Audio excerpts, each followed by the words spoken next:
Senate seat up for grabs, but also a hotly contested race in Virginia's 10th congressional district. That is a seat being vacated soon by the retiring Congresswoman Jennifer Wexton. We've talked with many of the candidates on the show. Let's bring in another one. Democratic State Senator Jennifer Boysko, who represents parts of Fairfax and Loudoun counties, up late with me tonight here on the Final Five. Senator, good to see you. Thanks for joining us tonight. Well, thanks so much for having me, Jim. What do you do on the eve of an election? Because this is something that you and many other candidates have been running for months, and here we are. This is it. Yeah, well, I'm talking to you, hoping to reach some of the voters who have not paid attention yet, but also speaking to voters in the district all day, every day. That's what I've been doing. So yeah. It's that voter contact. It's a big district. You've represented part of that in the House of Delegates and now in the state Senate. But as you look at the 10th district as a larger district to run in the Congress, what are some of the issues that you've been hearing from voters? What are they caring about? What are they taking into the polling places with them tomorrow? Yeah, Jim, I've represented more of this district for longer than anybody else in this race, and about 200,000 people in Loudoun County. And I know these people. They care about the economy. They care about reproductive rights. They care about democracy. And those are the big three things. There are a number of people who also are concerned about what's going on internationally, human rights and the war in Gaza. So those are all things that I have been focused on, have been listening to my constituents and my former constituents about, and they know my record, and it's been a positive interaction with everybody. It's been an extraordinary time the last couple of years, especially in Richmond, where you've served with right now you in the state Senate in the majority. The House of Delegates has gone back and forth from Democratic control to Republican control, back to Democratic control. There have been some really hot button national issues, as you mentioned, like reproductive rights that came through the General Assembly in Virginia. So these are things that you've seen up close over the last year.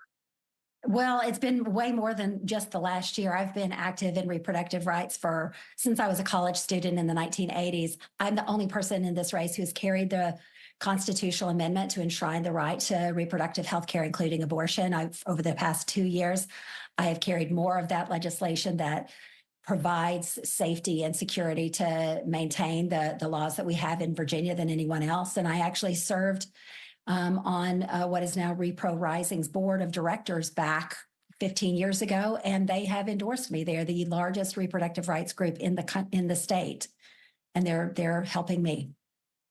This is truly an issue, as mentioned, going into the 2023 legislative elections, where this was something that Governor Youngkin had staked really the entire race on the idea that a 15-week ban would be a compromise issue. Voters showed up and said, not so fast. We disagree with that.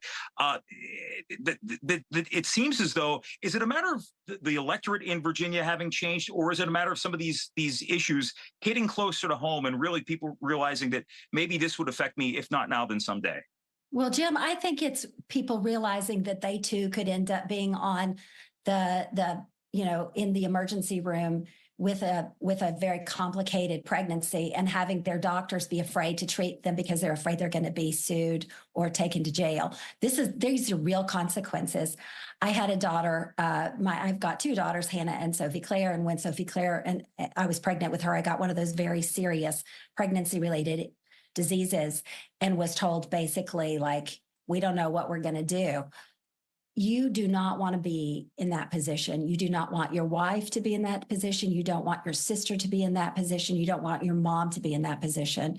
And the politics of people who have no medical background making these decisions for families who are really should never be involved. They are never going to be at the bedside of any of these people. That's what people are concerned about. And that's what I hear about every day when I'm out on the doors, because we have reached out to tens of thousands of people in this district since this race started, and that is what they're concerned about. Why is it important for you? What voice can you bring to Washington that doesn't exist right now? Yeah, I have served in the minority. I've served in the majority. I actually worked on the Hill 30-something years ago. I know how to get along with all kinds of people. I'm from the Deep South. I know how to engage with people who think differently than I do, because I've been doing it for years. When we are in the Virginia Senate, we all fight like dogs and cats, just like they do in Congress. But I always make the effort to get to know someone, to understand what their communities want and need, because those people are some of the people who live in my, who are in my family. We need to respect one another. We need to find a way to bring the folks who are willing to work together to do the important jobs that we have in front of us. Senator, for people who haven't made up their minds yet, what's the website? JenniferBoysko.com. That's BOYS, like the word boys, KO, like knockout.com. I mean, I have to always explain LOKAY to people too, but I like yours better. Thank you so much. Good luck tomorrow. We'll talk to you soon. Well, thanks for the time, Jim. Have a nice evening. Bye-bye. Thank you. The Final Five is back after this.